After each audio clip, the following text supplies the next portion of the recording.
Hi, everybody. Good evening. It is the 22nd of April, and tonight we're going to talk about the first adjustment, the first week when you come to Evoke Therapy programs.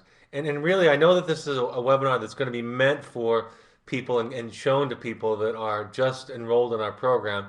But I do think that some of the principles, some of the concepts, some of the parenting skills are applicable to all of us. So, and toward the end, I'm also going to ask any experienced parents in attendance to pass on any wisdom or any comments to Stephanie. Stephanie will then pass those on to me, and we'll share those with the group. So we'll just get right into it then. So let's talk about that first phone call, that first day. The first thing that's going to happen is you're going to receive a phone call from the admissions and also from your parent coordinator. This parent coordinator is very important for all of you because this is the person that you can handle 90% of your questions around logistics with the entire program. And they're going to give you that initial impression of your child. So your child might be coming in angry or sulking, or they might be coming in very charming. So they're going to give you that first snapshot impression. It's not meant to be a really clinically complex update, but they're just going to share with you that they've laid eyes on your child after they've arrived. You're going to learn about the mail protocol, and this can be a little bit different for a few of the different therapists at Evoke, but essentially, it's important that you get the mail in the night before, the morning of your therapist going out in the field. So the day before and during the middle of the day, so that it has enough time to process. And if there are any questions, then we can reach out to you in time enough that those letters can be had because the therapist brings them out to the field and they're the only one who brings them out of the field also. So they become, in essence, the mail carrier for the program. And the reason that we do that is we want our clients and our students to have a process around their letters. Those can be some of the most vulnerable and difficult times for them. Can bring up a lot of emotions, can bring up homesickness or anger or frustration or a sense of discouragement in some way because those letters often reflect back what's going on with you and what's going on with them and really ask them in many cases to take a look at themselves. So make sure that you get those letters in the day before. And I'll talk a little bit about the curriculum and the credits. So all of our high school students can have access to two credits, two full credits, and that comes in half a credit of PE, half a credit of psychology, half a credit of science, and half a credit of English. So that's the equivalent of two credits. That's a half a credit each. So that's a half a year each in those subjects. And in my experience, and I'm sure a lot of you who are more experienced would say the same thing, the exposure and the experience of being at Evoke is worth at least that much. So, and really why we do that is we're not expecting for most of our high school students to keep up. We know there's going to be some credit recovery that's going to be done down the line for them, but we want them to have the experience of having school requirements because the most common complaint, and there are a lot of different kinds of complaints that parents enroll their children for, but the most common complaint or factor that contributed to parents sending their children here was struggling in school. And so if we take away that one aspect that is most common, and then we congratulate ourselves and the child on doing great work when they're not even exposed to the thing that was the most challenging to them, I think we've done a disservice. So we include that curriculum. There are also opportunities, and you can talk to your therapist about college credits. We have that available for young adults, and so you can look into that too. Of course, you know about the webinar program because you're watching it. My goal is to have two per week if I'm not traveling, and that's one open forum and one topic. We're going to be going through the old topic library in the next several weeks and bringing it up to speed with the fresh new Evoke look. So that's what's going on. You can search them by text, so you can type in a word. In fact, I had to look up one today, and you can search it by text, or you can search it by tag. We've done our best, although so many of them overlap and cover several areas. We've tried to tag them with categories, and you can tag them with more than one category, so you can look them up by category and excuse me, find one that's relevant for you that way. If you would like a mentor, and this is an important part of the program, especially during that first week, we have parents who have their children and they have transitioned out of the program and they want to give back. They want to give back because they remember what it was like during those early weeks, those early days in the program. And so there's somebody who can emotionally hold your hand through that process and share with you in a way that I don't think professionals can do in quite the same way. So you have to make sure that you have a mentor or a requested mentor. Some people, some consultants don't want parents to have mentors because they like to do that process for them. So if that's the case, then you can check with your parent coordinator also. And one other thing I want to say about the mentor program, it's also a fantastic way for parents to keep growing. Not only is it a service to the new parents, but we learn more when we are asked to teach something. So being able to share with other parents, it's the same that I go through every week doing the webinars or doing therapy. I get as much out of this process as anyone about reminding myself. In fact, I was thinking about it just recently about this idea about how lucky I am. I was running a parent support group and how lucky I am to be constantly thinking about these principles because they are something that I need to be reminded of every day in my relationship with my children and my wife and others. So that's an important part of it, and it really does mirror or become a parallel process for what goes on in the field because the older, more tenured students will also mentor the newer students in the group, and it benefits both ways. You'll schedule a first phone call with your therapist, and you'll have a 1 hour phone call with your therapist. If there is a special crisis or a special need, of course, you can reach out to your therapist. If you have needs that are more logistical, informational, please contact your parent coordinator, and they can help you out there. You're going to be given a number, phone number, and a code to call in, so that we'll be able to reach you and be reached by you wherever you are by using a free conference code line. Let's talk about what it's like for the child in those initial few days. First of all, they're pretty exhausted. It's kind of like they're more in shock than anything to this culture shock that they're going through. So they've taken this early flight, especially from the East Coast. They're tired, they're exhausted. There hasn't really started to sink in. In fact, in many cases, some cases, if a child is less stable, I will want to see them the first day or two out in the field. But in many cases, I would rather see the child their third, fourth, or fifth day in the field because they've had that chance to settle in a little bit. But they come out, they've been transported in many cases, sometimes by you, sometimes by professionals, and then transported by us the rest of the way. They get a physical. They get a drug test that you can ask for information on, and it's made sure by our doctor doing the physical that they're able to participate in mildly strenuous activities like hiking and backpacking. They're outfitted, so all of their clothing needs, all of their gear needs are taken care of at base before they head out into the field, and we train and teach them the very basics of how to pack a pack and how to use a backpack. And then, of course, we drive them out to the field. They arrive in the group, and they're welcomed first by the staff. And they'll usually sit down with them as soon as possible, as soon as they arrive, and give them a short orientation to the program. And what that does include is an introduction to a mentor. So one student, it's been assigned by the therapist or the staff, is assigned to mentor your child, your young adult or adolescent child. They come in, they tell their story, they take care of them, they make sure that they're warm and dry, they're making sure that they're eating and getting served food, they're making sure they know how to tend to the fire, and they also will sometimes not just share their story, but listen to the child's story. So the staff have a lot of contact in those early few days during Earth phase, and so does that mentor have a lot of contact.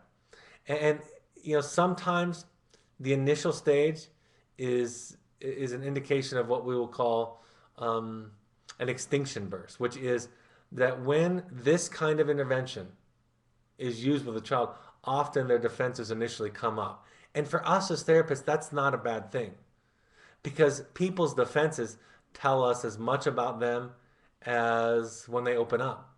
They tell us about what they're afraid of and what they're trying to protect and where they feel vulnerable. They lead us to places to understand where their pain and their trauma is, and they also tell us a little bit about their environment. I can tell when a child is trying to please me, of course, or is trying to defy, right, rebel against everything, every authority, everything that we're talking about, or when a child is checked out and not present, when the child is apologetic and full of shame and guilt. So all of those various ways of responding to the program initially really do educate me as a therapist and our staff about the child, their wound, their pain, and also their context and their environment. I'll say to students often, I'll say, I'm not your parent. I'm not your priest, your rabbi. I'm not your probation officer. I'm something entirely different, and you're not used to that yet. You're used to responding to me the way that you do in your typical environment with teachers and parents and others, and I'm none of those things. So we start to learn, and I suppose the take-home lesson this early on in the webinar could be for that is we can learn to listen better to our children. What do our children tell us about themselves unintentionally?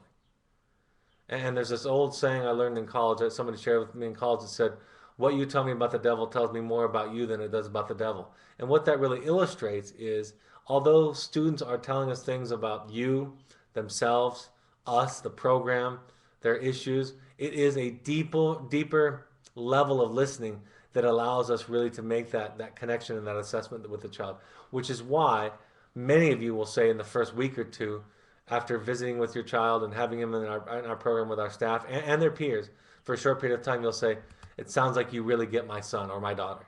You get them as well as somebody who had been doing 1 hour a week therapy for several months because the environment is so contained and it is a great milieu for observation, for the natural reaction, for seeing the way that the child really interacts with the world. And that includes nature, peers, frustration, sadness, difficulty, loneliness, anger, all those things. So, what's the child going through?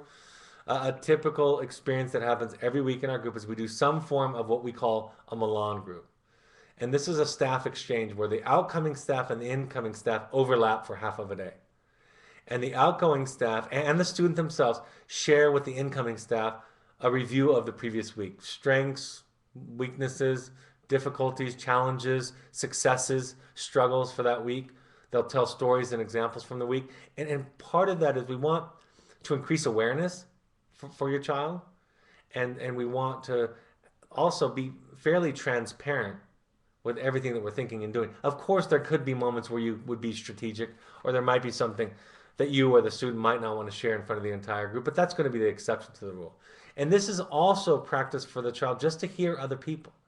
I think one of the handful of things that I find most remarkable is how children adjust to just listening to feedback. In fact, we did a Milan group enactment, a role play with parents a couple of years ago at a parent meeting. And I can tell you this, most of the parents were frustrated and angry with us afterwards. We did the same kind of thing that we would do with students. And what we're trying to say is, this is my observation. This is what I'm seeing. This is what I'm thinking. Here's my belief about the situation. And what the student learns to do is try it on for size. You know, that saying we have in the field, if it fits, let it sit. If it doesn't fly, if it doesn't apply, let it fly. So we're teaching him just to hear and actually to open up, to not have to engage. And so there's a period during Milan where they're just listening to staff, the staff exchange and the therapist exchange going back and forth. They have a therapist visit every week. The therapist is in the field 2 days a week, and that's not just for sessions. We also do groups, and we have some other time that we'll spend eating or sitting or playing a game with your student. And this is important. Some people early on say, why isn't the therapist there more? Or even the student will say, I wish the therapist was here more often.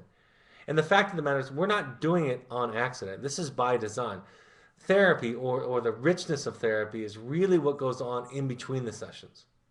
And in many cases, students would prefer a talk therapy session every day because in many cases, that's the easier task of the week. The hard task for all of us, not just for your child, is putting it into practice. So it's important that there's that space in between the sessions. Beside the fact that probably one of the most underreported, the most unsung heroes of this whole process are the field staff. And for those of you who have met the field staff, you would know that these people are incredibly well trained by us in therapeutic method.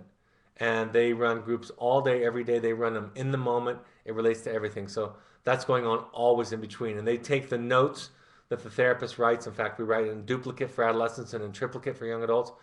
And they have those notes for the week. So they're following the treatment plan that gets created every week by the therapist in the session.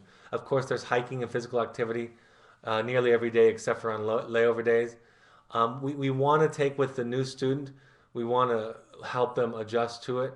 So we're going to only move as quickly as the slowest member or the newest member of the group can move. And that first period where they are alone during earth phase, not reacting with the group as a whole, is, of course, part of it is time for reflection, time to just look at yourself.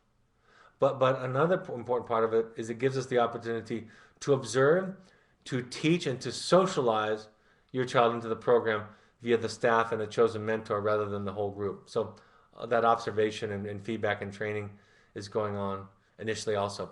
Of course, we want them to acclimate. They're outside of their comfort zone.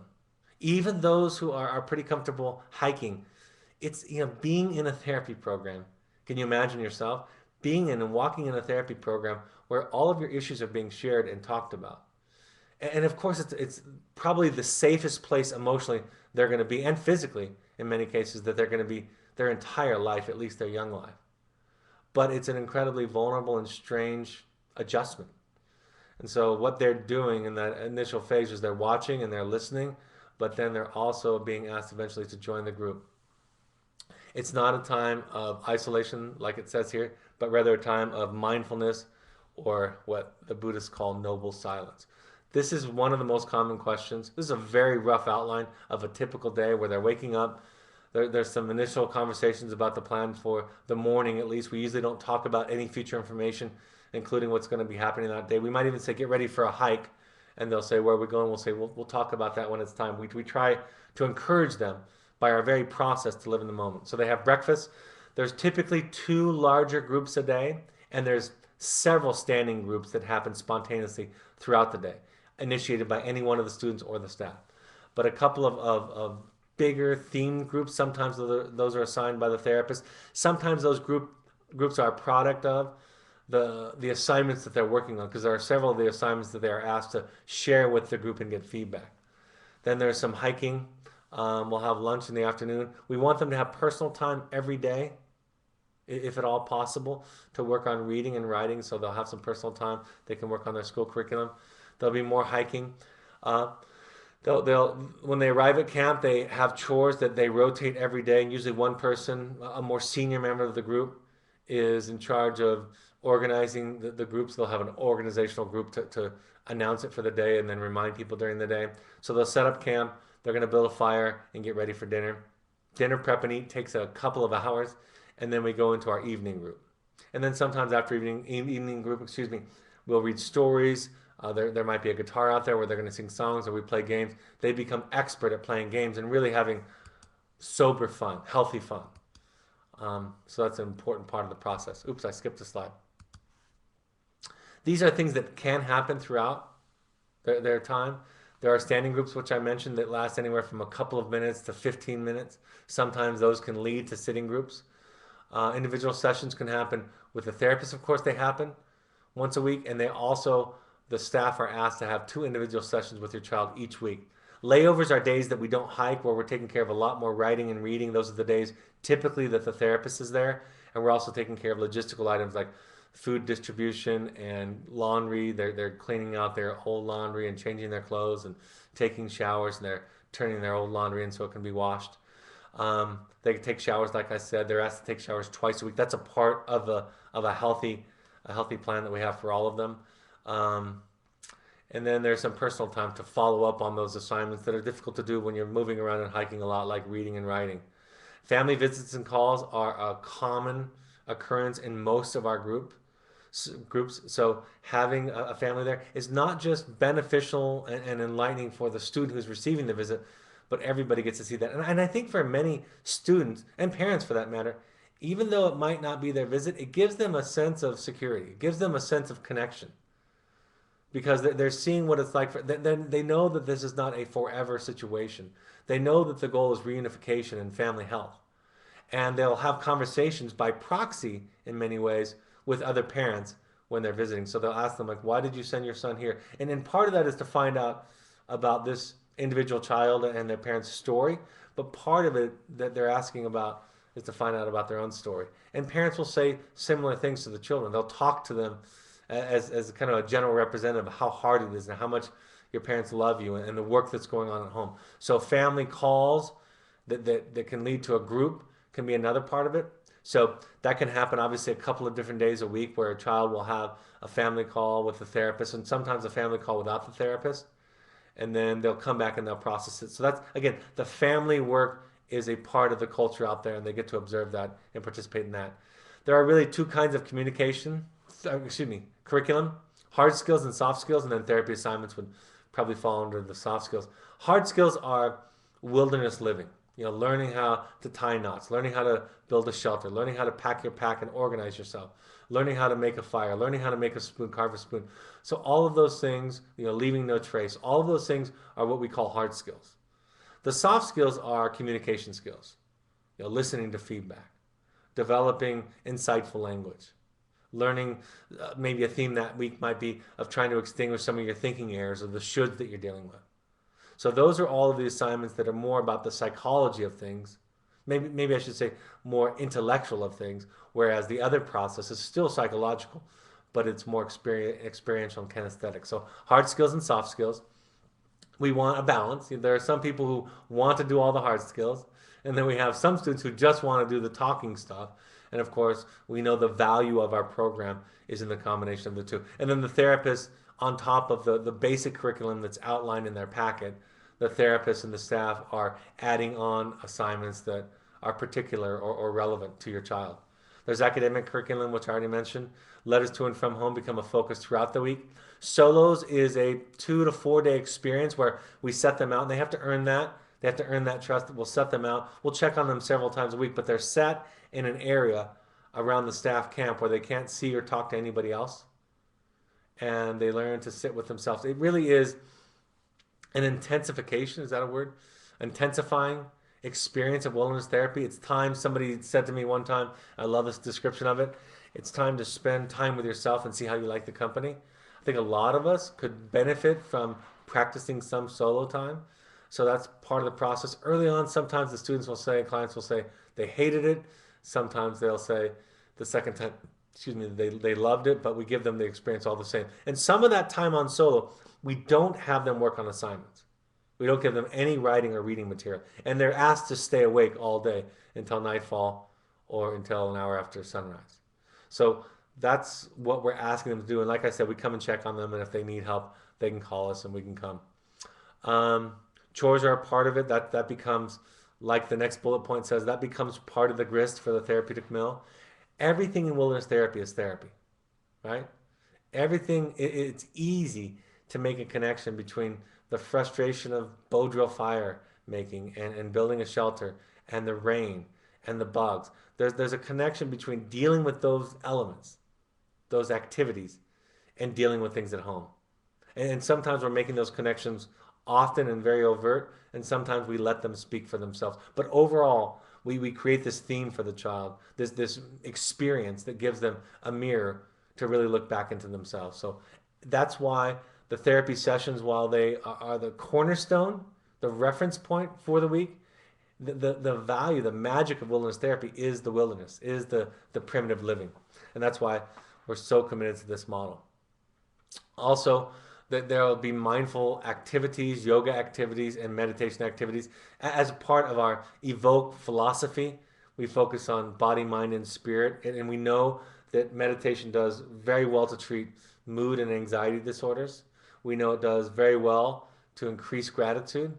We know it does very well to improve a person's capacity to feel and to be aware of their thoughts. So we're teaching that throughout the process. And we know from the research, not just because it's intuitive for us, we know that meditation, mindfulness, activities, and practice make a solid contribution to mental health and recovery. What is your experience? You are going through a roller coaster, right? There are ups and downs, and it comes in waves. And sometimes there's a feeling of relief. Sometimes there's guilt. Sometimes there's guilt for feeling relief. Sometimes there's a lot of fear and anxiety, especially in that first week. This is why the mentor part of the process is so important. And this is why this just happened to me at a recent parent meeting where somebody came in. They had their child with us for a couple of days. And I have this over and over and over again, where then I come back the next month or 2 months later, and their response to me is, I remember being that way. I'm in such a different place, and I remember being there for that first time. That's one of the reasons why we do the parent support groups, when we do them, where we do them, because we want you all who are more experienced to be able to share that wisdom, that strength with those that are still struggling with this culture shock of sending your child to these people that you've been asked to trust, but you don't know personally and what that experience is like for you. There's a sadness and a loss, for sure, of normal life about what was supposed to be, right? This is one of those the critical pieces in parenting in general and the critical pieces of any of you, whatever stage that you're at, is to shift away from, and it's hard, it's a transformation, to shift away from, this is the way that it was supposed to be. I had this plan. She was supposed to walk down the stairs with her prom dress on, right? We were supposed to be going to his sports game. We were supposed to be going to their activities and watching them graduate and having parent-teacher conferences. That's what was supposed to be happening, in family holidays, and that is a loss. And the only way through that is through that. And I would encourage you to experience it the same way we encourage your children to experience it, which is to feel about it and talk about it. There are a lot of assignments in the Parent Journey packet that ask you to write and even share with at least one other person your experience or your awarenesses. And so part of each phone call, even for the therapist, can be you talking about what it's like for you. And so these are all normal feelings to go through. Sometimes it's resentment. There's a sense of emptiness, especially because not only is it an empty nest, but it was an empty nest before it was supposed to happen. And he was supposed to be off in college, or she was supposed to be off in college, and this is happening not at the right time. And again, going back to the idea of radical acceptance, that there's this idea that what causes the greatest suffering in human beings is our inability to accept reality. That doesn't mean we become passive about it, but that means that we embrace it, whatever it is, even if it's a challenge or an invitation to grow a new skill, to grow a new aspect, a new characteristic of ourselves. And so this event, this situation that for some of you has been going on for years and is maybe culminating in the placement of your child at Evoke, but it is the thing that is there to teach you something. And when you can look at it like that, you will then have access to wisdom and new strengths and tools and insights and then feelings and peace and clarity. You'll have access to those things. Whereas if we constantly focus on what shouldn't be, this shouldn't be happening, we are off course. We are off track. If you think of it that way, then it's going to be hard to internalize, to digest, to accept the gifts that this very difficult, painful, scary process, experience, situation has to offer. What to tell people? I ask people not to fight all the dragons early on, right? You can only have enough energy to fight one dragon. And so telling a lot of people may or may not feed you. It may or may not exhaust you, but you get to set the boundary.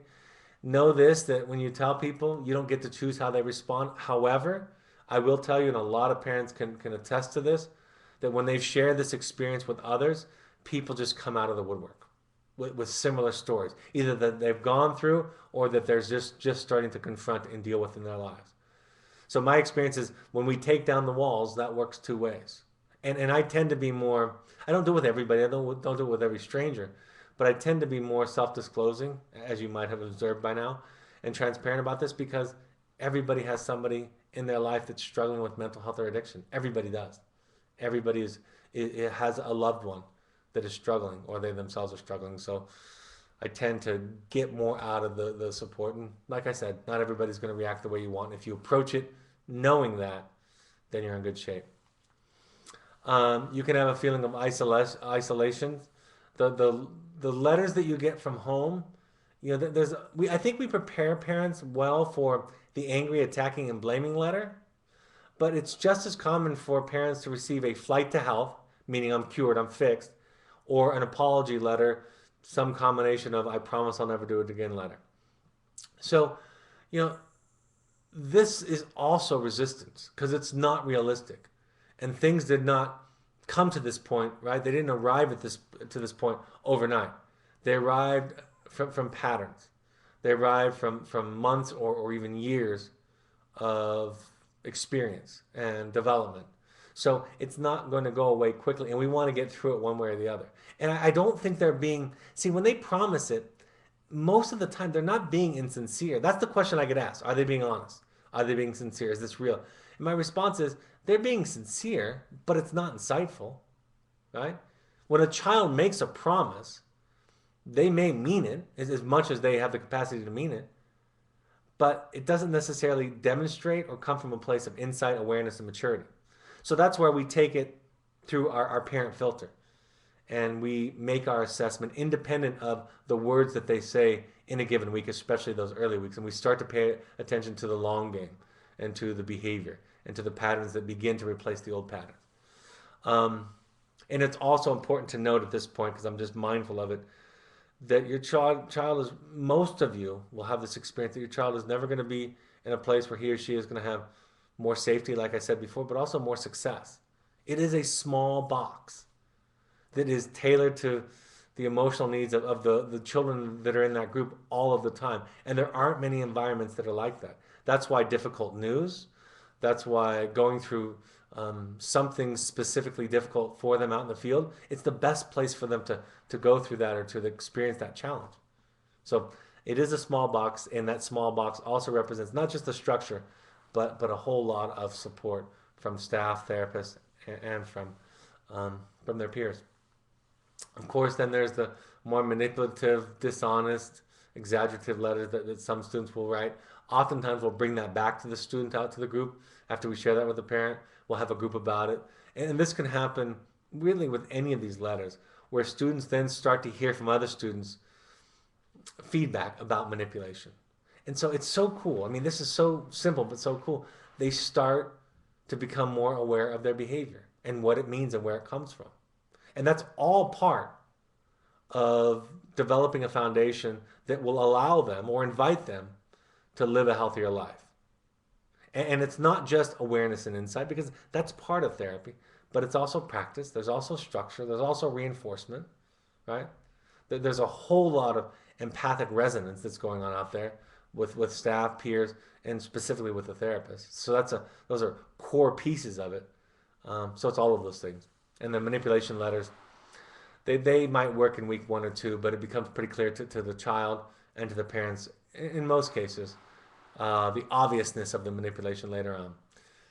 In the early part of the process, you might want more updates than you're getting. And the fact of the matter is, no news is good news, right? We have these weekly phone calls. You'll have, ideally, your first week you'll have a parent phone call. You'll have with your parent coordinator, excuse me. You'll have a mentor call. You'll have your first therapy call, sometimes 2 therapy calls if you're getting the 24-hour or 48-hour update from the therapist. Other than that, you're not getting updates, and we're letting things mature out there, right? We want to see several days put together, because we're not in. It's not as important for us to provide you with snapshots as much as it is to provide you with what are the themes, what's the movie that's playing out here throughout the week. And it's interesting. I've thought about this many times, but if a parent were to drop in on a group or their child at any given point and make an assessment based on that half an hour or that hour, they would in many cases come away with the wrong impression. And I think the distance that gets created by this intervention is so healthy, because people work through the cycles themselves, right? Students will go through cycles of helplessness, frustration, anger, reactivity, quitting, inspiration, excitement, all in 1 week. And it's valuable for them to do that without the immediate presence of you, the immediate reaction of you. I remember I had one parent describing to me they had taken their daughter to a young adult program, and they were giving me an update. I was talking to them a week later, and they were giving me an update about everything that was occurring every day. On Monday morning, this is the way she felt, and on Monday afternoon, she felt like this, and on Monday evening, this is what went on. And part of my feedback to them on that phone call is, I think you know too much about the daily mood swings and successes and struggles of your daughter. I think it would be valuable for you to take a step back and not hear and know about all those things. It's probably even developmentally appropriate. And although this is the case of a young adult, it's also very applicable for parents of adolescents to take that step back and learn to really, like I say all the time, learn to connect in a healthier way. Even though we call it detachment, it really is attachment. We provide siblings. In fact, we're due up to have another sibling webinar, but we provide sibling webinars. You're oftentimes dealing with the challenge of siblings that are at home not knowing how to explain it to them. I find, and this is why we like to do the sibling webinars, I find that sibling work is the exact same work as work with the identified patient. The same skills, the same questions, the same tools. The content is different, and the behavioral experience, the experience you're having of the child's behavior at home may be different. But it really does, like I always say, get back to those same core themes that for me apply to not only all of our children, however they're functioning, but actually all of our relationships. Your first tasks are to breathe. Take a deep breath. You're going to get that phone call from the parent coordinator to let you know that your child has arrived. You're going to be introduced to the parent coordinator. Your admissions person is going to call the consultant. Just know that the first week for many people is a roller coaster. It's up and down. The impact letter is almost always your first letter. There's an impact letter webinar, there's an impact letter instruction page that you will get, and that will be the first letter. We don't want it to be punishing or punitive. It doesn't need to be shocking, but it can be honest, and sometimes that can be shocking, honestly. But it should be with love first, right? And it should be directed at, there's definitely parts in it where you talk about how you are affected, how you've been affected, but I've learned this now for almost 20 years in doing this, that it's really, really important that you talk about what it's doing to the child's life. That this isn't about you getting hurt or you getting worried or you being offended or angry with your child. That's a part of it. That can inform the letter somewhat. That can inform your child somewhat. But really, it is about how the child is ruining in their life. This is about them and not about you. So I'll talk about that more when I redo the webinar on impact letters. In fact, I think the old, I don't think I emphasized that enough in the old impact letter webinar.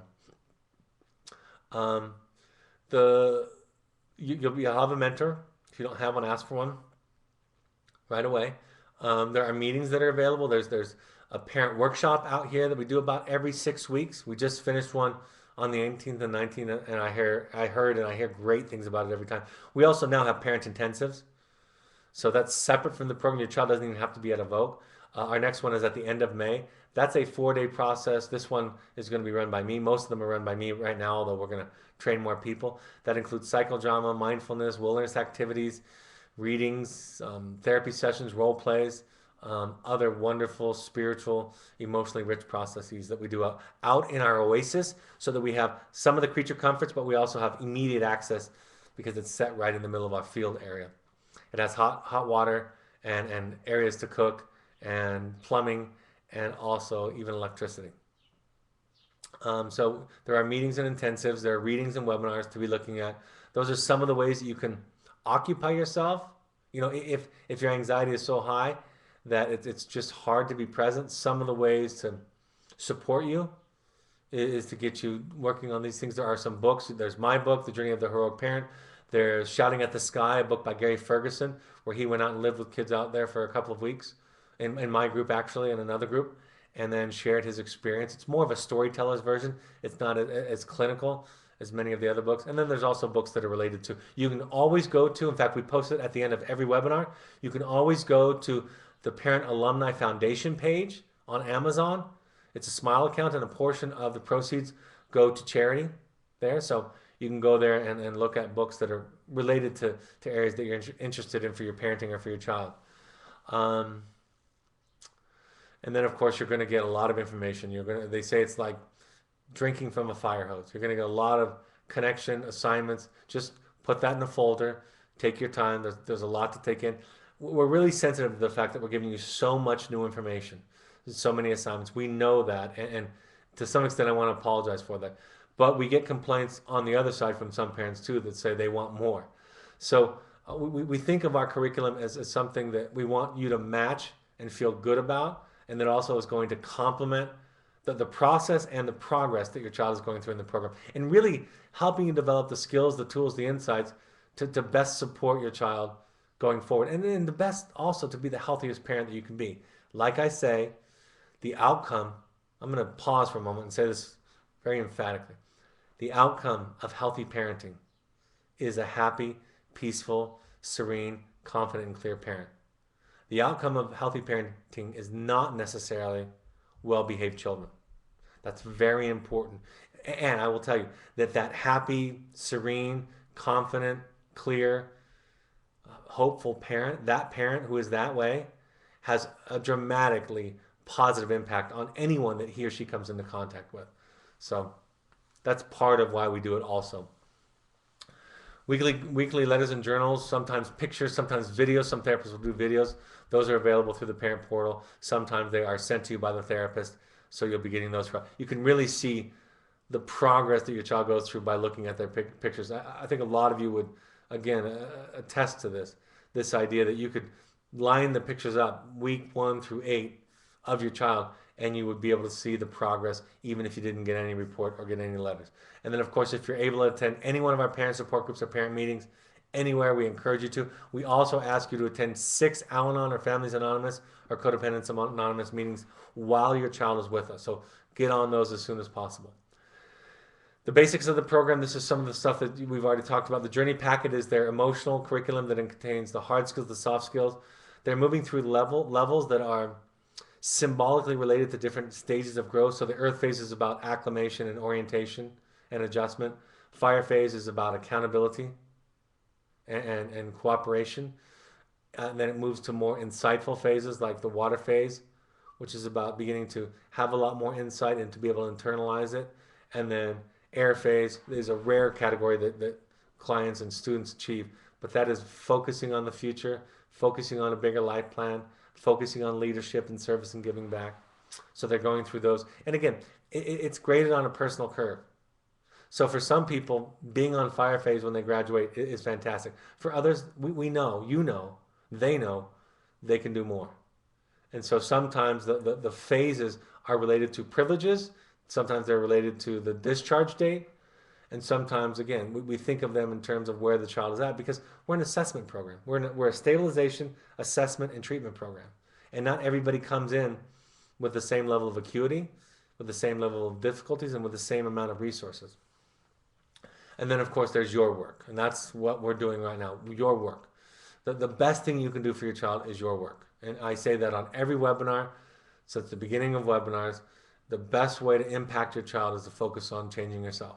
And that's really true of any relation. It's really true of the world. Like I said, the meetings, the webinars, readings and letters that you'll be writing. We don't direct every letter every week, and we don't direct every letter every week to the child. We coach and teach and talk to them about it the same way we might with you, but it's not really our desire to dictate the letter. And sometimes imperfections get back and forth between the letter, meaning that sometimes you'll stumble or be reactive or be angry. Sometimes we'll coach you on that, and sometimes we won't, and then we'll talk about it later. Because we don't want this to be psychologically and emotionally sterile. We want it to be real. It's already way outside of everybody's comfort zone, and so there's enough of that challenge. So the letters you can talk about in your letters. You can talk. There's a webinar on letter writing where you can talk about your experiences at home, what your work is. You can give feedback about what you're hearing, on the weekly phone call with the therapist. You can share what you're learning in your own therapy or even on a webinar or in reading. Yeah, you can, or you can just share news from your life. And your therapist will give you often some general direction about not to do and to do items in each particular week's letter. Um, like I said, it's an assessment program, a treatment program. It's also preparing for the next step. We provide stabilization, meaning that in a crisis, this is a nice place for both the child and the parent to catch their breath, to get things very clear, to make an assessment in a very contained, psychologically speaking environment, and then to find out where the next step ought to take the child and the family. We make individual treatment plans. We do that every week. We write it down. We're reading from it on your phone calls often. We're bringing those notes. We leave a copy with the adolescent staff, with the staff members of the adolescents, and with the young adults, we leave a copy with the staff members and the adults themselves with the adults. So they get their own copy. And then the staff schedules go from Tuesday to Tuesday, and they overlap all day Tuesday. So they work all day Tuesday, and they overlap a significant amount with training and in-service preparation, and also that time in the field that I described where they have the group. And then the therapist will be there 2 days. Sometimes it's 2 back-to-back days. Sometimes it's some therapists will do it with a day in between. So you'll find out about your therapist's schedule and how that works. And then, of course, they have everything that they need. They have all the medicine. They have all the lip balm. They have all the sunscreen. They have all the gear that they need to be safe. And that, in fact, all of those things, including sunscreen, including lip balm, if they have dry lips, is a part, not only of something we pay attention to, but it's actually a part of the things that they're asked to sign off on daily. And the staff monitor that. So when they don't wear sunscreen, it is to great effort. It took great effort to not wear it because we're observing that all the time. And we're observing the water that they drink and the food that they drink and making sure that they're healthy in those ways too. And like I said, we're a program that focuses on mind, body, spirit, so it all is wrapped up into one. So we ask you to trust the process, but not blindly. You get to ask questions. You get to give your honest reactions to things that you're hearing, to worries, to anxieties. I tell the story that when I sent my son to our program, what was it now, 9 years ago, that the mistake I made when I was talking to the therapist is I was trying to be a good parent. I was trying to be that ideal parent. And what I found out, in fact, I got the feedback from a colleague that I was just sharing with him my experience, and he said, Brad, you trying to be a good parent is getting in the way of the truth. It's getting in the way of honesty. It's actually getting in the way of what you could possibly get out of the program. So it's important that you ask questions, and it's also important that you listen to the answers, and you'll get better. I mean, part of this process is you get better at meaning what you say. And when you ask a question, really listening to the answer. You learn through this process. I learned this through this process. I'm learning more and more throughout my life that when I ask a question, I learn pretty quickly if it was what I really meant. Because if it's what I really meant to ask, then the answer satisfies me. If asking a question is really about me being frustrated or disappointed or hurt or angry or whatever it is, then the answer never satisfies me. So you learn through this exchange to know about yourself.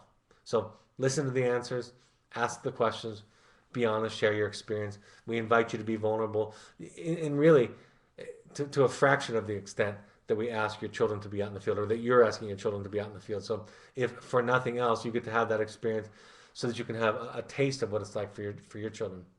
Talk with your therapist, state your needs, requests, complaints, questions, and opinions, and then listen. Tell us what you want on the phone calls. You know, we assume, I think most therapists assume you want 90% of an update, 90% of the time spent giving you an update about your child. Stories, examples, progress, struggles, challenges, successes, so forth. That might not be the case. I like to make my phone calls, I like to start off with questions and agendas that the parents have. So, you know, a lot of times, some of my best phone calls, my favorite phone calls are the ones where we talk about the child for 10 minutes, and then we talk about the family and the parents and letters for the next 45 minutes. Those are often the richest and most rewarding for me and for the family. So let them know what you would like more of or less of on the phone call. And you get to ask questions. You have the right to ask questions, and you have the right to, to, to have those questions answered by a therapist. They love it when I say that. They say, my parents keep telling me you say they can ask tough questions. And of course, I remind them that they can, that you can. All right, I'll take any live questions. Any of you more experienced parents who just want to submit a comment to Stephanie, and Stephanie will post that also, you're welcome to do. There are more experienced parents on here, and there are new parents on here. So I have 3 children. My second one went through the Footsteps program, then aftercare, and came back home as a freshman in high school and is doing well. I just sent my daughter 4 years later, at almost 14 years old, to a DBT, that's dialectical behavioral facility. It's a form of therapy. DBT facility today. I'm struggling. She was so little when her brother went through what he did. I have so many emotions I can't identify them all. Some things are better, but she is presenting similar symptoms and also manipulation issues. I'm sure she is if she's in a DBT program. We have fallen into old patterns. Her father is angry, not able to ask questions or seek to understand when something is wrong. And me, softening things when my husband is too harsh, also making it so that I control who is home when so that there's less conflict when our daughter is home. I want to say something mostly complimentary to this parent. Um, you're doing great. You're dealing with an extraordinary situation in a very normal way. What I love most about this is that you can talk about it and explain it. Folks, this is important. This is one of these key principles in parenting and in life, psychologically speaking, that we don't have to be perfect. But how we make sense out of our experience, how we own our own mistake and can talk about it, and the more we can really do that, really have that internalized in us, the more we can provide a healthy environment for our children. Because if they're waiting for us to get it perfect and get it right, they're doomed, right? But if we can be human, and we can be present, and we can be honest, and we can make our own lives our project, that's all we can do, right? And the better we do at making our lives our project, guess what else happens? The better we make it, that they are required to make their life their project. So your old patterns are coming back. My thought is, I feel for you. My first reaction and feeling, and I'm impressed with your thought process.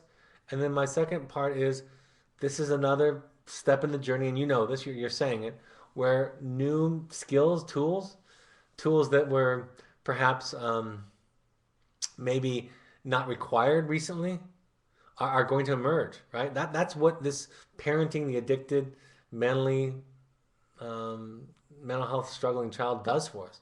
Is it asks of us, it grows things in us, right? So that we become a bigger person. Old things that were a part of us die off, and new things are born. And this is the transformation of parenting difficult children, or children, I should say, who are struggling. But I love your awareness. Thanks for sharing that.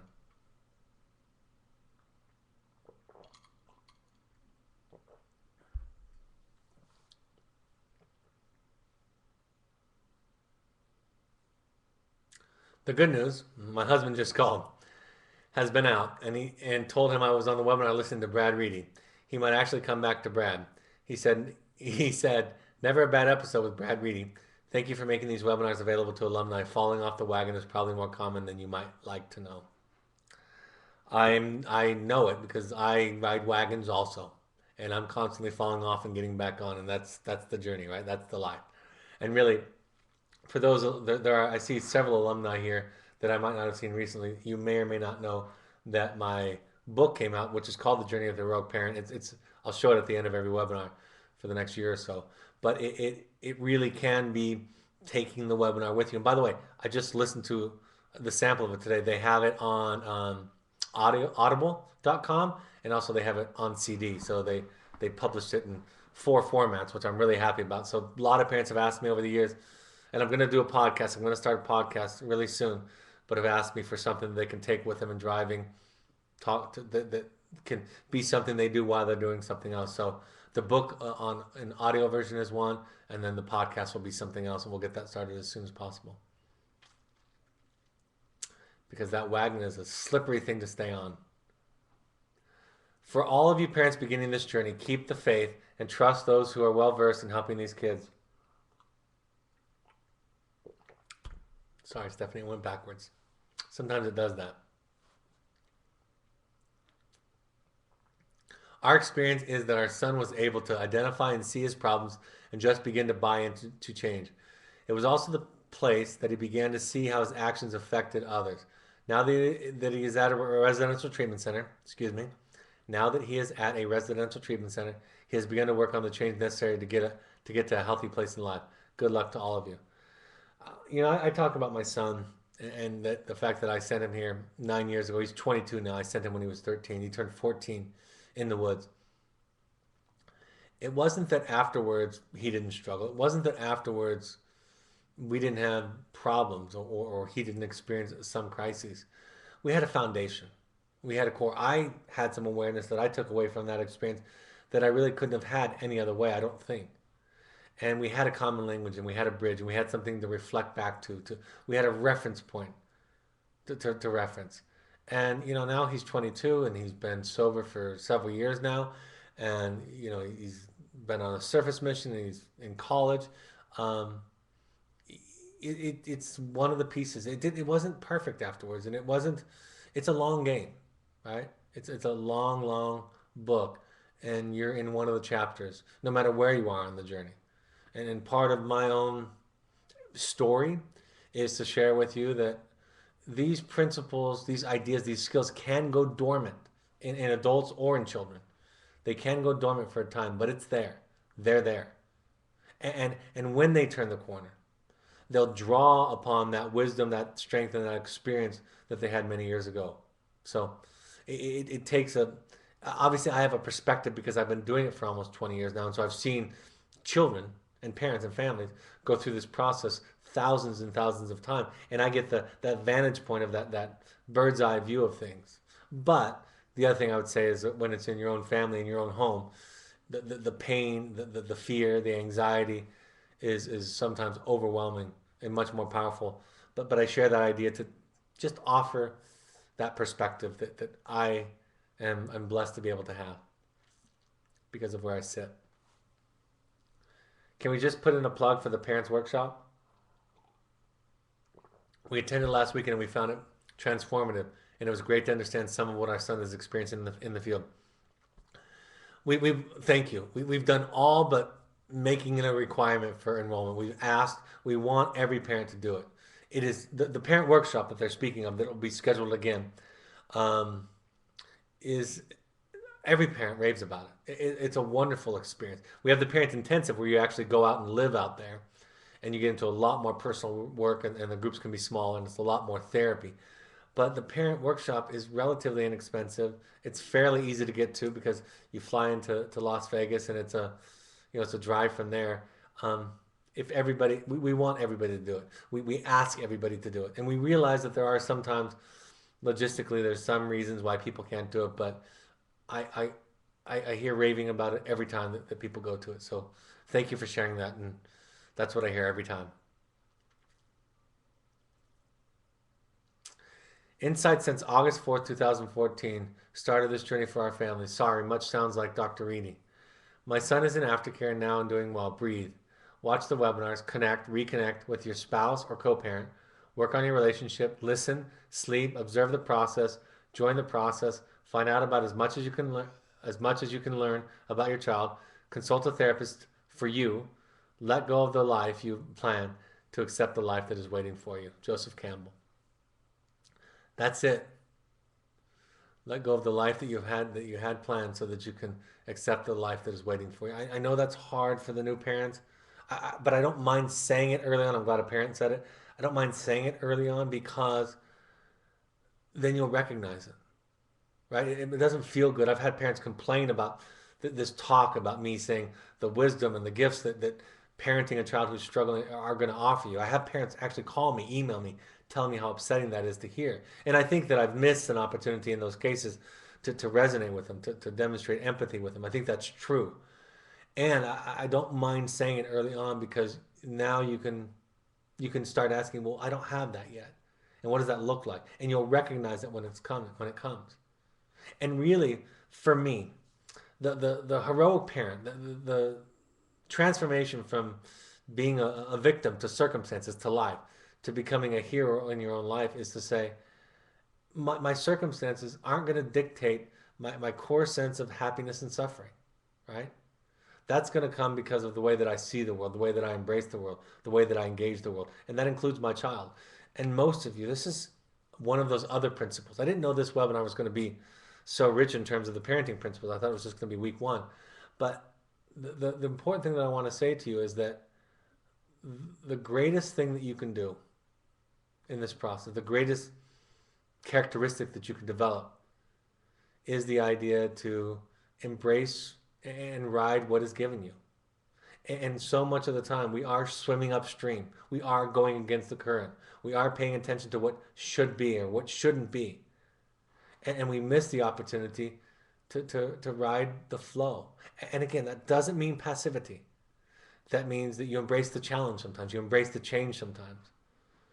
And in those moments when we're low, in those moments when we're hurting, when we're scared, it still does hurt. It still is scary. But a new us will come out of it. I have time for one more, Stephanie, if you want to do one more. That's all. Perfect. All right, folks. Thanks for everybody. Thanks for the senior parents, the experienced and alumni parents sharing their thoughts and ideas. Like I said, you can actually email Gail at evoketherapy.com to ask her about the next workshop. That'll be scheduled soon. We're calling our parent intensive the Heroic Parenting. You can go to our website. We just redid the section on our programs on the intensives. I just redid it today. So May 28th through the 31st, that's a Thursday afternoon to a Sunday afternoon. I'll be hosting this one. You can email Stephanie at evoketherapy.com or go there to our programs for more information. Our parent support group's coming up, Austin, Texas on May 1st. Let us know if you're going to be at any of these, please, as soon as possible. Austin, Texas, Costa Mesa on April 29th. You see the different emails there to respond to. Los Angeles and Marin County. I'm going to do an East Coast tour either the week of May 18th or the week of June 7th or 8th. I think it's the 8th. I'm going to decide on that on the next day or two. So by Sunday's webinar, I will have that announcement, and it will be on our web.